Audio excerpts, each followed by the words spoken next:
Texas again. Kilo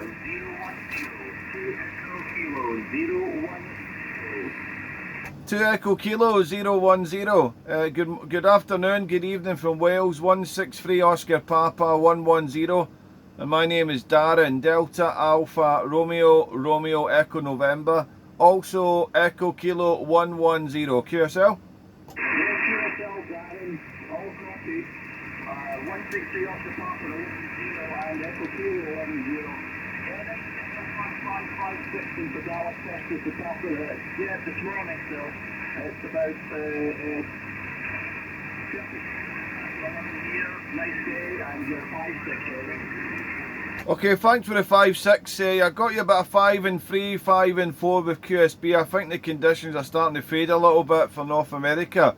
I recognise your voice. Maybe I've spoken to you before. Can you give me your name, please? Yeah, Roger, Darren, it's Andrew, Alpha November Delta Romeo Echo Whiskey, and I think we've spoken in the past. Not 100% sure, but your call sign is definitely familiar. Darren, so it's quite possible, over. Yeah, just going by your accent there. Just going by your accent, it's ringing a bell a little bit there, Andrew. I don't know how long ago it was, but you came up to 5.5, 5.7 there. But nice to hear it today anyway, and it's still morning time there. Well, it's 25 to 6 here in the evening. We've lost daylight now, unfortunately. And Monday is around the corner, so the alarm clock will be getting set for work. But it is what it is. But nice to hear you again. I hope all is well your end there, Andrew. I'm sure we have worked before. QTH here is TENBY, Tango, Echo, November, Bravo, Yankee. And I'm in a seaside town here in the southwest coast of Wales, Andrew, over. Yeah, Roger and TENBY, Darren. Yeah, I'm 100% sure we're working for you. Sure, I think well. And so is TENBY for sure. And yeah, nice to get you along again, Darren. Just miles east of Dallas, 20 miles east of Dallas, and I put you all time myself, called Puff. HUL, from the Radio Sugar Tango. And yeah, we'll just come to you with 100 whiskies into 2-element Warm Rock Sun homemade, over. Oh, well done in the homemade, doing a great job. Well, I just repaired my Yagi yesterday, so thankfully the SWR is fine now. I had a little bit of water intake. I made it into a direct feed, and unfortunately with the storm we had recently, it did a little, not so much damage, just water damage, so I had to tilt it down yesterday and sort it out there. So I'm using a 4-element Yagi here. The only homemade bit is the direct feed, but the antenna is a cereal originally, but I just made the direct feed to it. It was a lot better, and I'm running with an ICOM 7610 ICOM and a Hale PR 781, and I take it you emigrated, and it's same as myself, but I emigrated not as far as yourself here, Andrew, over. I was in Germany, 1-3 division, and now I'm in 2 division. And I quite like it out here, and yeah, hoping to make a home here. So yeah, I'm all good on the repairs. I've got a warm up because it's nice and light. I get a lot of lightning here, a lot of storms, so it has to be easy. Yeah, QSL. Well, the 4-element Yagi I've got a tilt over on the back wall of the house, so it just goes over the chimney stack there. I've got a hex beam here as well, but it's more tuned for other bands there. It does work here, but only a certain bit of the band there. But the 4-element Yagi does the business for me there. I think it works quite well, the 4-element. I did want a 5-element, but I think I'm pushing a lot with the station manager, aka the wife, over. Yeah, roger that. Yeah, I've got to be careful too. I'm thinking of upgrading myself. I've got a 3-element in mind. It's quite lightweight as well, but it's out of stock everywhere. So I'm just going to shop around. There's a nice 3-element from SmartTech, which I might try to go up. But look, yeah, if I can get a simple, I'd be happy. Right now it's on the top of a spider beam 10-meter push-up pole. Oh, QSL, I bought one of these spider beam push-up poles I think about 3 months ago. It was actually second hand on the marketplace over here, advertising one of the radio pages, and I got it for £70. the 10 metre one there, and I haven't used it yet. It's still just sitting in the shack. I bought it for when I go to Portable that there, but I just haven't had a great deal of time there. But I've got it there on standby there, and I'm surprised how well built it is. It's a good quality over. Yeah, it's very good quality. You've got to give yourself a lot of time to take it up and down, and just be a little bit careful otherwise it'll miss you. But it works really well. It's very solid. I could put more load up at the top. I mean, it's built for those spider beam portable caddies, which are quite sizable, but I wouldn't want to put too much load on the top. At least not at full size. It's up about, I'd say, 8 metres right now, and that's about as much as I'd want to put on it. The wire marks on it's not very heavy, but if I put more load on it, I wouldn't want to put it up any more than 8 metres, but it is solid, and that's what I like about it, over. Yeah, have you got guy rope on it? Have you got a guy rope on it? Yes, I do. I have it lashed up against on another fence pole, which is concreted into the ground.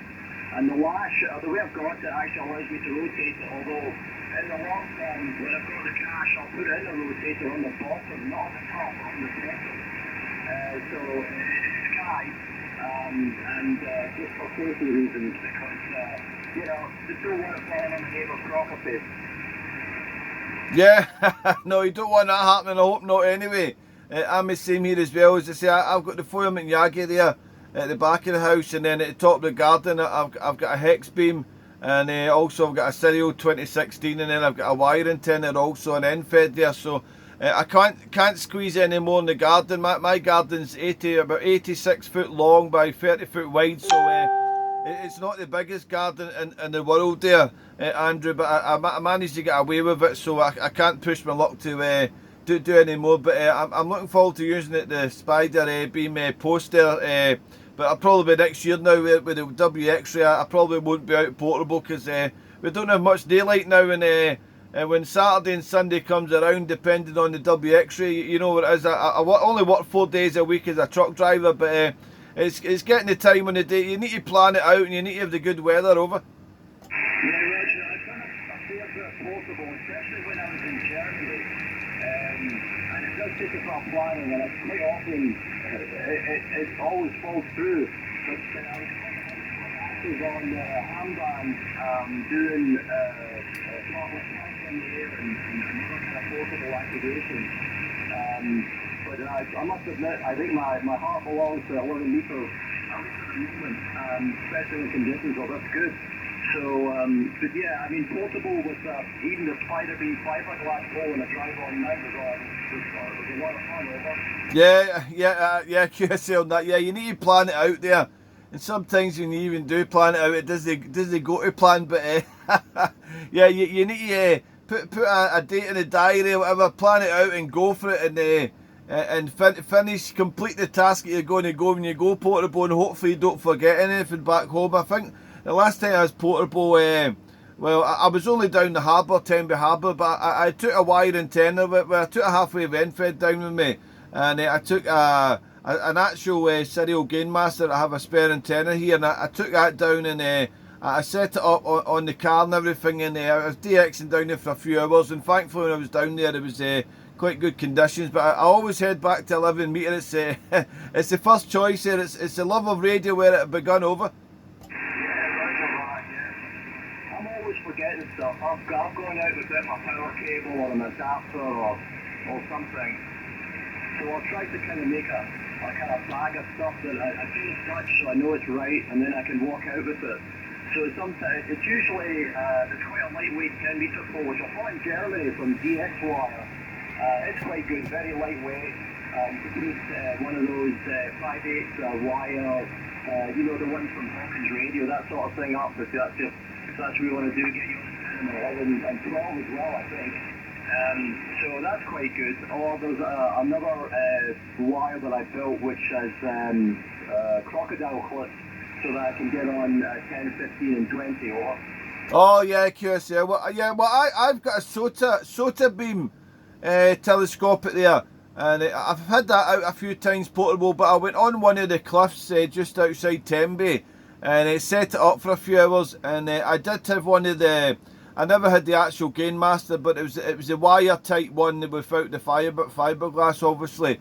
Extreme, I can't remember the number of it. A chap over here in the UK actually gifted it to me a couple of years ago, and I used that for a few hours. But the soda beam actually gave way. The wind was that bad. It actually cracked it a little bit. I have repaired it, mind you, but obviously it's took a bit of the strength away from it. And when I seen the spider beam mast for sale, I was like, oh, I'm going to grab that now because it was quite a good price, So, but I've still got a little soda beam. I've actually got the soda beam kit there with the crocodile clip snap with the different lengths of wires and that. And I've never used it, so really I should I should use it. It's the same as with the hex beam here. I've got a hex beam here, a multi-band hex beam, and I've got a 40 metre add-on kit, and it's been in this Radio Shack for about 2.5 years, and I still haven't added it onto the hex beam, and it costs a few £100. But I've been saying every year I'm putting it on this year, so it's going to be next year now, over.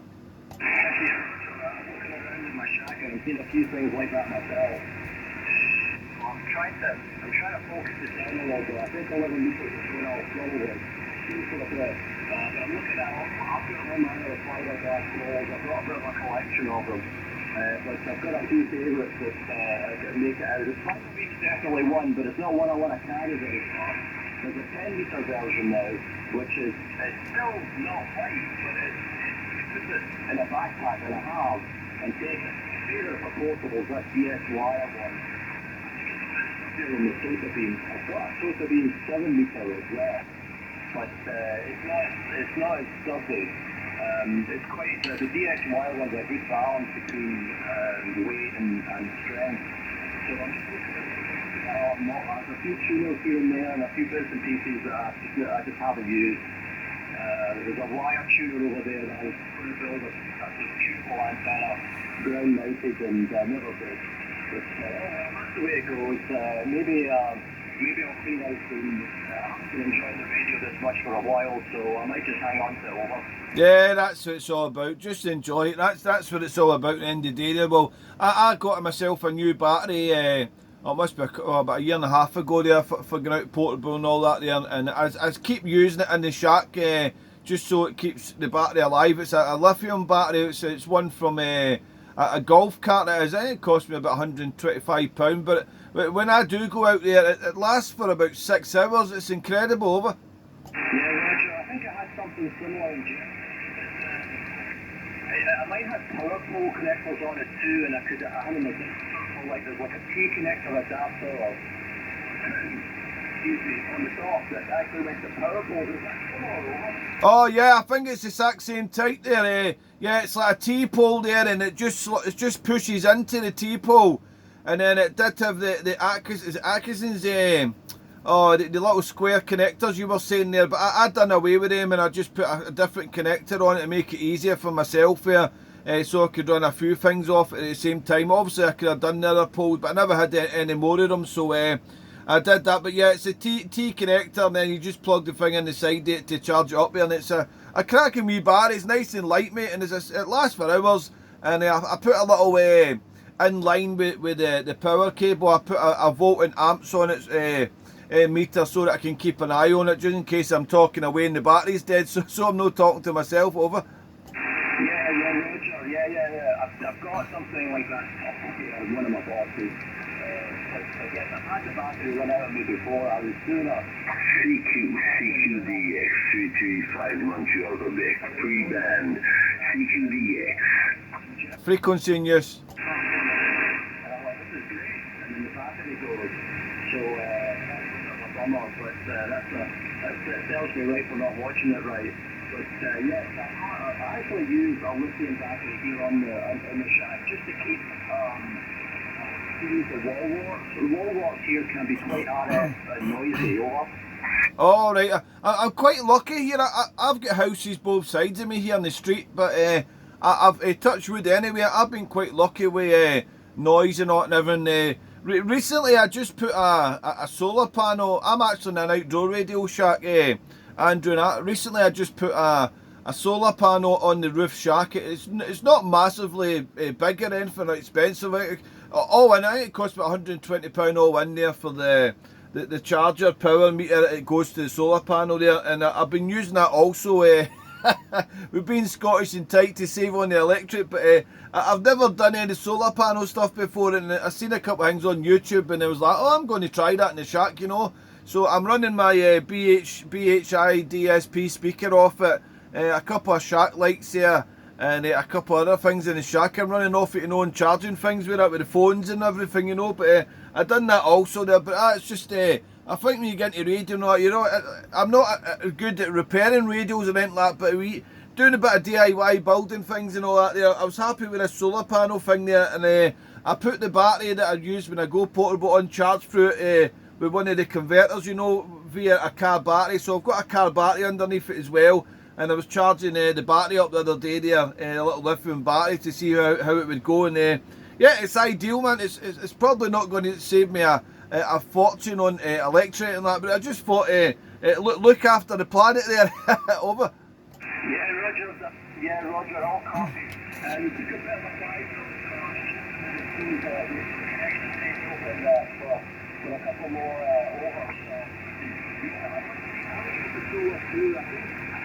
The noise that I get here are solar chargers. They're kind of leaky the RF line. So I'm thinking that's some of the problem, because it comes and goes, and I think it's some of the solar chargers around here. I think people just get the... I don't think the milled out for 11 meters. So anyway, but all good on the solar panel. I'm the same, obviously, because I'm Scottish. I'm pretty sure what the maybe save a bit of money. We'll see. Gary, it's great talking to you. I just want to make sure that the bag is not closing on us. So I'll take this. See you Sunday evening. All mentions up Yeah, 2EK010, 163 Echo Kilo 11-0 also there. Andrew, Andy, you're taking a dip yourself here, so I think we've just timed it lovely there. All the best to you and yours there, Andrew, and hopefully we'll catch you again. And before we do lose you, I've did a little recording. Are you okay for me to use it on my YouTube, over? Yeah, no problem, Sam. Okay, no problem. Thanks for that then. Well, all the best. Enjoy your Sunday. And unfortunately, I'll see you Monday before you. So, all the best, Andrew. Take it easy. Thank you. 7-3.